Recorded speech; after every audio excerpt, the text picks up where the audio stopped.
Hey, what's up guys? Welcome back to the Halo Forge Epidemic. This is PsychoDuck here with another competitive feature, and today we are looking at another 4v4 map called Select by SecretSchnitzel, and Select was actually a map we featured in Reach, and this is supposed to be kind of the same map, but actually it's pretty much completely different in a lot of ways. I don't know why Schnitzel kept the same name, as this is while it's the same concept, it's very different, but it's a map that's inspired by Narrows from Halo 3.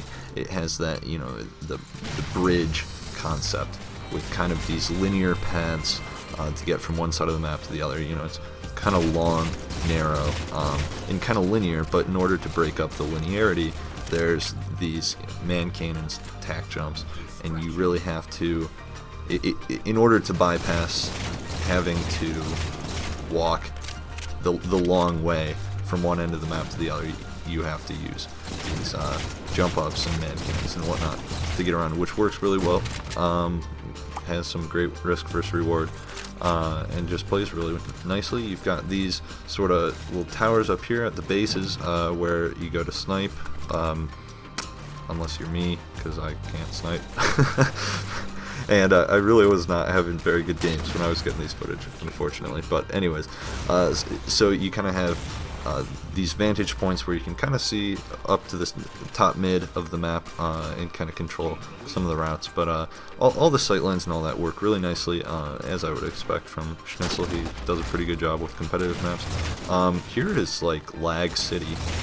If you haven't been there, you know, that's how you get there, I guess, if you want to go to Lag City. I don't know what happened there, but anyways, so yeah, Schnitzel kind of has this history of, rather than coming up with completely original concepts for maps, he tends to like to take ideas from proven, you know, Halo maps. So, you know, he's done that with Construct, with Narrows, and maybe with some other maps as well. And it works really nicely for him, because, you know, this map doesn't just feel like a rehash of Narrows. It takes the concept that Narrows is built around, and it kind of builds off that concept a little bit differently. And it works really nicely. It's still got a lot of, you know, if you liked Narrows, it's got that Narrows feel. It's got a lot of similar gameplay elements. You know, it's got these neutral rockets you want to make an initial rush for. It's got snipers for both teams that you really want to fight to control, and it just works really great for Slayer, for Flag. We were playing not Infinity Slayer because Infinity Slayer can blow me. I'm getting kind of tired of all the random elements and all that, to be honest. But hey, if you want to play Infinity Slayer, be my guest. But yeah, so playing these more competitive game modes, actually we were still playing Slayer with loadouts, but if you want to play like throwdown settings, whatever, which is what we did for Flag, that works really nicely. And yeah, it's just loads of fun as a competitive map. Now I know we've had a lot of these kind of smaller competitive maps lately. We've had you know, lots of 4v4s in a row with like 1v1 map thrown in, and as a big team enthusiast, that makes me kind of sad, but no, that's just what happens. Some dramatic turn of events caused, you know, everyone to suddenly have good 4v4s to submit to me, so whatever.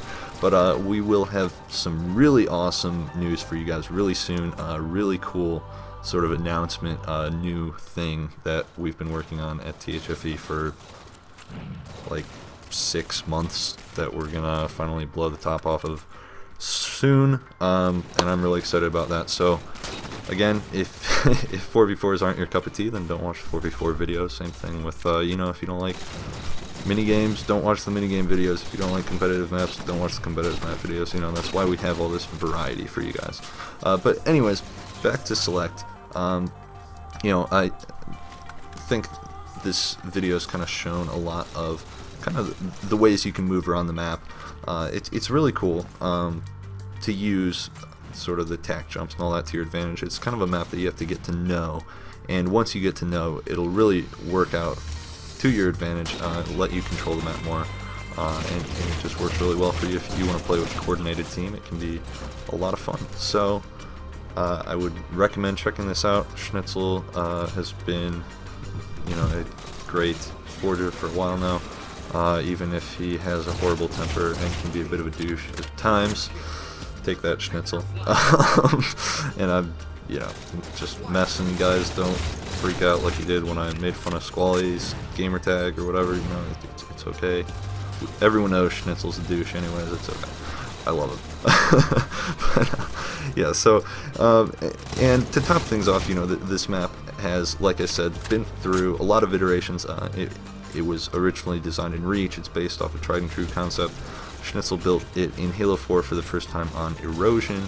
I went through a couple of, you know, quite a bit of testing there, and then, you know, Schnitzel quit forging for the 12th time, and then, you know, finally came back and built it on Forge Island. It looks really nice and clean, is awesome, and it just plays really well.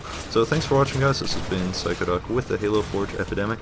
I'll talk to you guys next time. Stay tuned for more awesome Forge videos, and have a happy, awesome day. Yeah. Bye-bye, guys.